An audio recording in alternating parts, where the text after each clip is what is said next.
আসসালামু আলাইকুম। দেশ ও প্রবাস থেকে যেখান থেকে আমার এই ভিডিওটি দেখতেছেন সবাই ভালো থাকবেন, সুস্থ থাকবেন।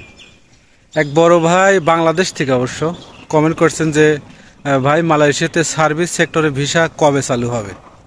তো মূলত আর কি এই বিষয়টা নিয়েই এই ভিডিওতে আপনাদেরকে তথ্য দেবো যে আসলে মালয়েশিয়াতে সার্ভিস সেক্টরে ভিসা কবে চালু হবে।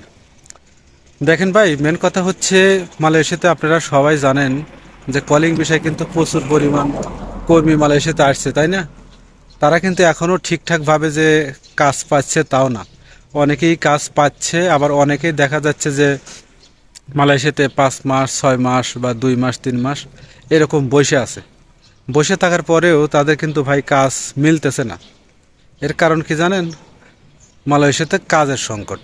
তো নতুন কলিং ভিসা খুলছে, সবই ঠিক আছে, নতুন কলিং ভিসা খুলছে, নতুন কলিং ভিসাতে পাম বাগানে কর্মী আসতেছে, তাই না?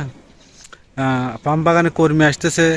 দেখা যাক যদি আসলে পাম বাগানে কর্মী মানে যখন আসা শুরু হবে, তারপরেও যদি আর কি দেখা যায় যে মানে কি বলে, যদি কর্মী শর্ট থাকে সার্ভিস সেক্টরের মধ্যে সবার যদি কাজের ব্যবস্থা হওয়া যায়, তখন দেখা যাবে যে এই দেশের সরকারই তখন ওই সার্ভিস সেক্টর কর্মী আনার জন্য আবার কিন্তু নিয়োগপত্র দিবে।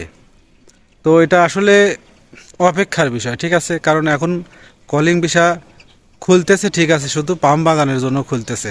তো সার্ভিস সেক্টর আসলে ভাই এটা কবে থেকে শুরু হবে বা কবে থেকে কর্মী আসবে এগুলো আসলে এখন বলা মুশকিল। আর একটা জিনিস কি, যখন মানে কর্মী নিবে তখন কিন্তু সবাই নিউজ করবে বা সবাই জানবে যে আসলে কোন সেক্টরে মালয়েশিয়া সরকার লোক নিচ্ছে, তাই না? তো সার্ভিস সেক্টরে আমার মনে হয় না যে খুব তাড়াতাড়ি মালয়েশিয়া সরকার লোক আনবে, ঠিক আছে? খুব তাড়াতাড়ি মনে হয় না। তবে অপেক্ষা, যারা আসার অপেক্ষা আছেন অপেক্ষায় থাকতে থাকেন, পরিবেশ পরিস্থিতি ভালো হলে তখন যদি আবার নতুন করে সার্ভিস সেক্টরের জন্য কলিং ভিসা হলে তখন আসতে পারবেন। তো ভালো থাকবেন সবাই, আর চেষ্টা করবেন কমেন্ট করার জন্য। যে কোনো কমেন্টের উত্তর আপনাদেরকে দেওয়ার চেষ্টা করব। ভালো থাকবেন সবাই, আল্লাহ হাফেজ।